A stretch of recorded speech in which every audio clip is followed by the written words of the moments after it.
Cek cek. Baik, bismillahirrahmanirrahim. Assalamualaikum warahmatullahi wabarakatuh. Oke anak-anak semua, hari ini Pak Budi akan menjelaskan materi kedua dari video kedua ya dari bab termodinamika kimia, yaitu tentang yang namanya termokimia ya. Nah, kemarin kan kita sudah belajar konsep-konsep tentang termodinamika ya, atau video pertama itu kita sudah belajar tentang konsep-konsep termodinamika. Nah, sehingga kita bisa menyimpulkan bahwa menurut hukum termodinamika yang pertama, energi itu diukur dengan dua wujud ya, Q-nya, kalornya, dan usahanya. Nah, di sini kalor yang kemarin kan kita belajar kalor secara umum. Nah, sekarang kita ngomongin kalor yang khusus untuk menyertai reaksi kimia, itu disebut juga dengan nama entalpi ya, atau H, seperti itu. Nah, anak-anak, apa sih yang dimaksud dengan entalpi itu sendiri? Jadi, entalpi atau H, itu definisinya adalah energi yang bisa menyertai reaksi kimia. Nah, masalahnya adalah entalpi ini tuh sesuatu yang tidak bisa kita ukur sama kita. Ya, jadi kita tuh nggak pernah tahu ya. Contoh misalnya Pak Budi punya reaksi C tambah O2 menjadi CO2. Pak, ini entalpinya si mana sih? Sorry. Merah ya. Pak, ini tuh H-nya berapa? Kayak gitu ya. Ini H-nya berapa? Ini H-nya berapa? Ini H-nya berapa? Nah, ini sesuatu yang tidak bisa kita tentukan, nggak bisa kita ukur ya sama kita ya. H-nya si C berapa? H-nya oksigen berapa? H-nya CO2 berapa? Jadi analoginya sebuah entalpi itu sama seperti kalau kita ngomongin isi dompet seseorang. Contoh misalnya ya, adakah dari kalian yang tahu berapa isi dompetnya si Adi misalnya ya, kayak gitu. Nah, kita kan nggak tahu nih si Adi ini isi dompetnya berapa, kecuali kalau dia yang ceritain ke kalian ya, guys, isi dompet gue 500.000 loh, misalnya contohnya kayak gitu. Tapi kan selama si Adi ini nggak bongkar isi dompetnya, kamu tidak bisa menentukan berapa isi dompetnya si Adi. Tapi gitu ya, kita bisa mengetahui perubahannya. Contoh misalnya nih ya, kemarin nih ya, gara-gara gue juara 1 Velka, gue dikasih uang loh gitu sama ibu gue atau sama bapak gue gitu ya, sebesar 1 juta rupiah. Meskipun kita nggak tahu berapa isi dompetnya dia, ya kan, tapi kita tahu isi dompetnya bertambah sebesar 1 juta rupiah. Paham ya sampai sini ya? Atau misalnya, kemarin gue top up gitu loh, diamond loh, Mobile Legend. Contohnya ya, gue habis 500.000. Meskipun kita nggak tahu isi dompetnya dia berapa, tapi kita tahu bahwa isi dompetnya berkurang sebesar 5.000. Ya, nah begitupun juga dengan entalpi anak-anak. Jadi kita tuh nggak pernah tahu berapa nilai dari H atau berapa nilai dari entalpi. Tapi yang bisa kita ukur adalah perubahan entalpinya atau delta H-nya. Jadi nanti ke depannya kita nggak ngomongin H-nya ya, tapi kita ngomongin delta H-nya. Seperti itu. Ngerti ya sampai sini ya? Oke, nah yang kedua, nah ini nih yang penting nih. Jadi di awal-awal memang ini Pak Budi banyak konsep dulu ya sama Bapak ya, yang harus kamu ngerti. Ada istilah yang namanya reaksi eksoterm sama reaksi endoterm ya. Nah, reaksi eksoterm itu apa sih Pak? Contoh nih, misalnya nih ya, kita ngerebus air sampai suhunya itu sampai mendidih ya. Air itu kan mendidih kalau kita belajar IPA itu ketika suhunya itu 100 derajat Celcius, ya enggak? Terus kompornya kita matiin sama kita, kan airnya panas banget tuh, 100 derajat Celcius ya. Kita diemin 1 jam kemudian, apakah suhunya itu masih 100 derajat Celcius? Pastinya enggak dong, pastinya suhunya berkurang.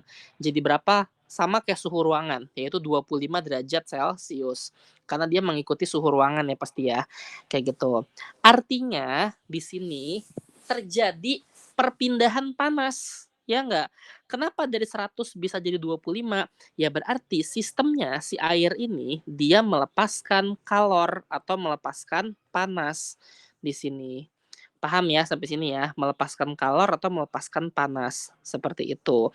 Nah, reaksi yang seperti ini, reaksi yang dia itu melepaskan kalor ya, ini disebutnya adalah reaksi eksoterm. Di bawah aja di sini ya. Ini disebutnya adalah reaksi eksoterm ya. Reaksi eksoterm itu terjadi ketika sistem itu melepaskan panas. Ya, sistem melepaskan panas atau kalor ke lingkungan. Seperti itu. Jelas ya sampai sini anak-anak sekalian ya. Kayak gitu. Ya, jadi kalau kita gambar grafiknya ini sistem gitu ya, ini lingkungan, nah dia melepaskan panas ya ke lingkungan seperti itu. Oke. Nah, berarti dengan kata lain karena sistemnya ini melepaskan panas ya. Jadi kan awalnya nih panasnya di sini 100 joule ya misalnya ya. Dilepas nih jadi tinggal 70. Berarti di sini delta H-nya akan bernilai negatif. Benar ya? Kenapa? Karena berkurang dari 100 jadi 70. Nama juga melepas ya kan? Itu ciri-cirinya ya. Ciri-ciri dari reaksi eksoterm itu seperti itu. Oke. Nah, sebaliknya, misalnya Pak Budi punya batu es. Batu es itu kan dingin banget ya, suhunya tuh 0 derajat Celcius. Kita belajar ya di IPA waktu SMP, air itu membeku pada suhu 0 derajat Celcius atau bahkan mungkin -5 gitu ya mungkin ya kalau es yang baru kita keluarin dari freezer. Pak Budi taruh gelas sama Pak Budi, Bapak diemin selama 1 jam. Apa yang terjadi? Dia jadi mencair kan. Kenapa dia mencair? Karena di sini dia menerima kalor atau menerima panas, benar nggak? Seperti itu ya. Sehingga dia menjadi suhunya tuh bertambah, ya kan? Nah, berarti reaksi yang seperti ini disebut juga dengan reaksi endoterm, ya. Jadi reaksi endoterm itu adalah ketika sistem itu justru kebalikannya, apa? Menerima kalor atau menerima panas. Seperti itu. Paham ya sampai sini ya? Jadi kalau kita bikin simbolnya, ini sistem, ini lingkungan, nah dia menerima panas. Nah, berarti karena dia menerima panas, awalnya 100 misalnya ya, sama ya. Menerima panas nih, jadi 30, jadi 130 kan. Nah, sehingga delta H-nya itu bernilai positif. Paham ya sampai sini ya? Yuk, coba yuk. Misalnya nih, Pak Budi punya kasus seperti ini nih. Nah, ini yang sering salah nih ketika kita ngerjain soal ya. Misalnya Pak Budi punya reaksi A tambah reaksi B gitu ya. Terus Pak Budi ukur pakai termometer nih sama Pak Budi nih ya. Suhunya awalnya 27. Oh, T2-nya adalah 35. Kayak gitu ya. Exo apa endo nih berarti nih suhu ini nih. Nah, ini yang kadang-kadang kita cuma melihat dari perubahan suhunya doang ya. Oh, 27 ke 35. Suhunya naik, Pak. Kalau misalnya suhunya naik, ngikutin catatan Pak Budi yang di atas nih, berarti dia endo. Bener nggak? Ya nggak? Kalau exo kan suhunya turun. Kalau endo suhunya naik. Berarti ini reaksinya adalah reaksi endoterm. Nah, kita nggak boleh berpikir seperti ini. Salah nih coba nih kalau misalnya endoterm ya. Nah, kita kembali lagi ke konsep yang namanya sistem atau lingkungan anak-anak ya. Oke, maksudnya gimana sih? Siapa yang menjadi sistem di sini? Ya pastinya A tambah B dong. Reaksi ini adalah sebuah sistem. Bener ya? Nah, termometer itu adalah sebuah lingkungan. Bener nggak? Nah, sekarang di sini kan yang kita lihat adalah termometernya. Termometernya naik. Kenapa termometernya naik? Berarti termometernya itu menerima panas. Ya termometernya tuh mendeteksi panas, benar nggak? Sehingga termometernya suhunya naik dari 27 menjadi 35. Nah, berarti kalau termometernya mendeteksi panas, dari mana datangnya panas? Ya dari sistem. Sistem itu melepaskan panas, melepaskan kalor, ditangkap sama lingkungan, ditangkap sama termometer, sehingga reaksinya itu terjadi perpindahannya dari sistem menuju ke lingkungan. Kalau sistem menuju ke lingkungan, berarti reaksinya apa? Reaksi eksoterm seperti itu. Paham ya sampai sini ya. Jadi kita jangan ngelihat dari naik suhunya apa turun suhunya, nggak boleh ya. Kita lihat dari siapa sistemnya, siapa lingkungannya, di mana perpindahan kalornya. Paham ya? Atau kebalikannya sama kita lihat di sini ya. Misalnya termometernya awal 27, terus turun suhunya jadi 18. Berarti ini kan terjadi penurunan suhu ya. Berarti di sini termometernya ini mendeteksi dingin. Siapa sistemnya? Ini sistemnya ya, si C sama D, kayak gitu kan. Termometernya ini adalah sebuah lingkungan. Nah, termometernya ini jadi dingin kan, ya nggak, mendeteksi adanya dingin. Kenapa termometernya menjadi dingin? Ya karena terjadi perpindahan kalor dari mana ke mana, kalor dari lingkungan diserap ke dalam sistem. Berarti di sini reaksinya adalah reaksi si sistemnya ini menyerap kalor, sehingga reaksinya ini disebut dengan reaksi endoterm, seperti itu. Paham ya? Jadi nanti kalau ketemu soal, kita harus deteksi dulu siapa sistemnya, siapa lingkungannya, kayak gitu ya. Kita nggak boleh cuman menyimpulkan, oh kalau naik berarti exo, kalau turun berarti endo, nggak boleh seperti itu. Paham sampai sini anak-anak ya? Oke. Nah ini Pak Budi punya soal ya. Nah, silakan nanti kamu tentukan sama kamu ya. Nomor satu, nomor 2 nih. Silakan screenshot ya. Nanti Pak Budi kirim juga deh sama Pak Budi ini nih. Catatan Bapak ya ke kalian. Apakah nomor satu pernyataan yang ini yang benar yang mana mengenai exo atau endo? Kayak gitu ya. Nomor 2 juga sama. Nah, nomor 3 juga sama nih. Apakah reaksi yang A itu exo atau endo? B, apakah exo atau endo? Terlingkerin ya. Oh, ini exo Pak. Oh, ini endo Pak gitu. Lingkerin nanti ya. Oke, terus nomor 4 juga sama ya. Exo atau endo. Oke. Nah, ini untuk 4 soal di reaksi exo sama endo ya. Oke, Pak Budi lanjutin sama Pak Budi ya. Nah, anak-anak, next kita belajar tentang yang namanya persamaan termokimia. Oke. Nah, ini anak-anak, Pak Budi sebelum ke sini ya, ini Pak Budi misalnya punya contoh soal seperti ini. Perhatikan reaksi pembentukan air berikut. H2 ditambah setengah O2, H2O, delta H-nya itu minus 286 kJ per mol. Nah, pertama yang Pak Budi mau kamu mengerti adalah kamu bisa baca dulu reaksinya. Ingat ya, kalau dia nggak punya koefisien, berarti dia ada angka koefisien 1, ini juga 1. Ya, dengan kata lain seperti ini, 1 mol hidrogen, ya, kalau hidrogennya 1 mol, oksigen ada koefisien berapa di sini? Setengah, 0,5 ya. 0,5 mol oksigen ya, dan 1 mol H2O, kayak gitu ya, mereka akan delta H-nya minus. Berarti dia melepaskan kalor ya. Mereka akan melepaskan kalor sebesar minus 286 kilojoule per mol. Nih, jadi pertama Pak Budi mau kamu bisa baca dulu ya, bisa ngebaca reaksinya tuh maksudnya apa, artinya apa. Ya, ini step satunya tuh kamu intinya kamu bisa ngebaca dulu, ya. Nah, baru kita masuk pertanyaan yang A. Berapakah kalor yang dilepaskan untuk membentuk 3,6 gram H2O? Oke, kita masuk nih, ini udah masuk stokiometri nih ya. Step satunya adalah kita ubah semuanya ke dalam mol yang diketahui. Ubah ke dalam mol, ya. Nah, di sini kan diketahui 3,6 gram H2O. Bapak kasih di sini ARH adalah 1, O adalah 16 ya. Nah, gram itu adalah massa.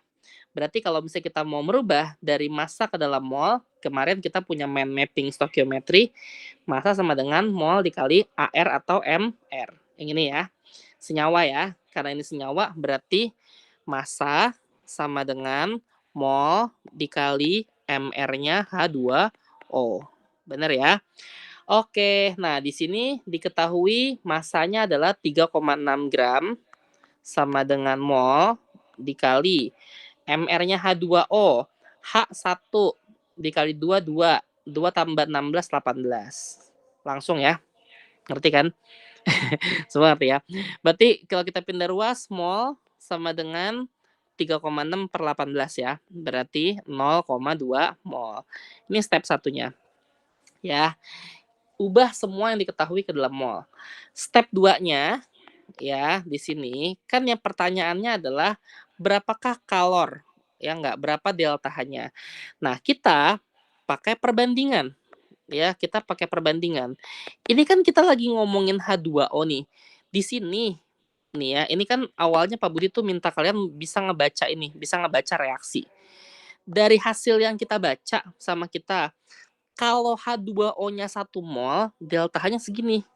Ya, di sini Pak Budi tulis ya sama Pak Budi ya. Kalau 1 mol H2O, dia delta H-nya adalah minus berapa tadi? 286 kilojoule per mol ya. Oke. Nah, maka sekarang kita punya ini 0,2 mol. Kalau 0,2 mol H2O-nya, itu kalornya atau delta H-nya tuh berapa, begitu kan? Ya enggak? Ya, ya sudah. Misalnya nih, kita misalkan dengan X ya. Ini berapa gitu kan? Nah, maka kalau seperti ini, secara matematika, kita gunakan yang namanya kali silang ya. 1 dikali sama X ya. 1 dikali X adalah X. Benar kan? Oke, next yang 0,2 dikali min 286 ya, berarti sama dengan 0,2 dikali minus 286. Nah, X-nya itu sama dengan berapa kilojoule sih? Kita pakai kalkulator ya. 286 dikali 0,2.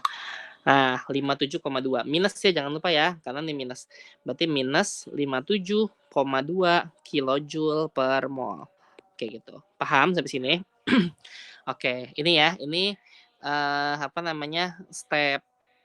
Ini 2 step seperti itu. Jadi kalornya itu adalah min 57,2. Nah, Pak Budi punya contoh soal yang B ya. Ini kebalikannya nih ya. Kita baca deh sama kita deh. Yang B.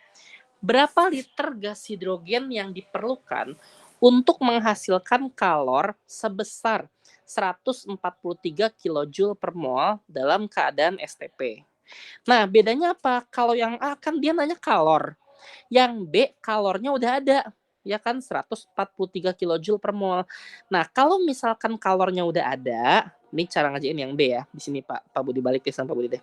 Ini Pak Budi hapus aja sama Pak Budi. Nih, yang cara ngajain yang B, ya kita balik stepnya sama kita. Karena di sini dia kalornya udah ada, ya 143 ini kilojoule per mol, kita balik stepnya sama kita. Jadi kita pakai step 2 dulu. Kita pakai step 2 dulu, step yang perbandingan. Seperti itu. Oh iya, ngomong-ngomong ini lagi ngomongin apa sih? Lagi ngomongin si gas H2. Bener ya? Nah, lagi ngomongin gas H2. Yuk kita lihat yuk. Gas H2 ini di yang Pak Budi kotakin merah, itu ada 1 mol kan keadaannya kan. Ketika dia itu 1 mol hidrogen, delta H-nya segini, min 286. Bener ya? Pak Budi tulis sama Pak Budi di sini ah. Jadi kalau 1 mol hidrogen, ya kan, itu delta H-nya adalah minus 286 kilojoule per mol. Sekarang di sini ya, Pak, kalau delta H-nya itu adalah 143, tandanya minus apa plus? Lihat, menghasilkan. Kalau menghasilkan, berarti kalornya itu dilepaskan. Ya enggak? Namanya juga dihasilkan, berarti kalornya keluar. Ya. Nah, berarti ini tetap minus ya. Min 143 kilojoule per mol. Pak, kalau delta H-nya itu adalah minus 143 kilojoule per mol, itu nih berapa X-nya? Molnya tuh berapa? Begitu kan? Kayak gitu. Yuk, kayak tadi ya, kita kali silang ya sama kita ya. Ini ya sama yang ini dikalinya, berarti 1 dikali min 143. 1 dikali min 143 adalah min 143 gitu kan. Sama dengan yang biru sama biru gitu kan. Nah, min 286 dikali X. Berarti min 286 dikali X adalah berarti min 286X. Pindah ruas yuk. Berarti ini pindah ke sini ya. Oke, berarti X sama dengan min 143 dibagi min 286. Min sama min boleh dicoret. Oh, ini kan setengahnya nih, bener nggak? Setengahnya ya, bener ya? Atau 0,5 mol, seperti itu. Dah, step 2-nya udah. Nah, karena kita balik stepnya, sekarang dia mau nyari step 1-nya apa sih? Berapa volume, berapa liter dalam keadaan STP. Gimana? Step 1-nya kalau dalam keadaan STP. Nah, ini nih volumenya ya, mind mapping-nya ya. V sama dengan mol dikali 22,4. Maka jangan dilupakan ya, yang mind mapping stokiometri itu ya, karena kepake lagi. Step 1-nya berarti nyari volume ya, gitu. Atau pakai yang namanya mind mapping ya. Jadi step 1 itu kita selalu pakai yang namanya mind mapping ya. Ini juga ngerubah ke dalam mol pakai yang namanya mind mapping seperti itu. Tadi volume sama dengan mol dikali 22,4. Molnya itu adalah 0,5 dikali 22,4. Setengah kan ya, berarti dibagi 2, ya 11,2 liter. Seperti itu. Paham ya? Jadi ada 2 tipe soal nih. Yang pertama nyari energi, nyari kalor, itu pakai mind mapping dulu, baru pakai perbandingan. Yang tipe soal yang kedua, itu justru kalornya udah ada. Ya, jadi kita balik stepnya, kita step 2 sama step 1. Paham ya sampai sini ya? Oke, sip. Nih kalau paham Pak Budi kasih 2 soal aja latihan buat kalian untuk kalian kerjakan di rumah. Silakan ini kalian screenshot ya soalnya ya. Oke, kerjakan bagian A, B, C. Yang nomor 2 juga A, B, C. Ya. Pak, kalau misalnya diagram tingkat energi itu apa sih, Pak? Oke, contoh misalnya nih ya. Ini kan ditanya nih di sini nih. Gambarkan diagram tingkat energi. Ini saya sama kayak soal yang ini nih. Nih ya. Oke, nih, gambarkan diagram tingkat energi. Ya kita lihat dulu. Oke, ini nomor 4 nih bonusnya. Nah, delta-nya apa? Delta-nya kan positif ya. Kalau delta-nya positif berarti dia apa? Endoterm. Maka nanti cara gambar diagramnya adalah reaksinya itu karena endoterm dia naik ke atas tanda panahnya. Jadi kalau kita salin reaksinya 2NH3-nya di bawah begitu ya. Produknya di atas ya, N2 ditambah 3H2. Kalau misalnya nanti seandainya dia ekso, seandainya dia negatif, berarti di sini tandanya ke bawah. Ya berarti 2NH3-nya dari atas, produknya menuju ke bawah gitu ya. N2 tambah 3H2. Paham ya sampai sini ya? Jadi nanti kalau disuruh gambar diagram tingkat energi itu seperti ini. Oke, paham ya? Sip deh. Ini mungkin video kedua dari Pak Budi ya. Selamat belajar. 1 kali pertemuan Bapak kirim 2 video. Tolong ditonton ya sampai habis. Oke, itu saja mungkin yang bisa Bapak sampaikan. Kurang lebihnya mohon maaf. Assalamualaikum warahmatullahi wabarakatuh.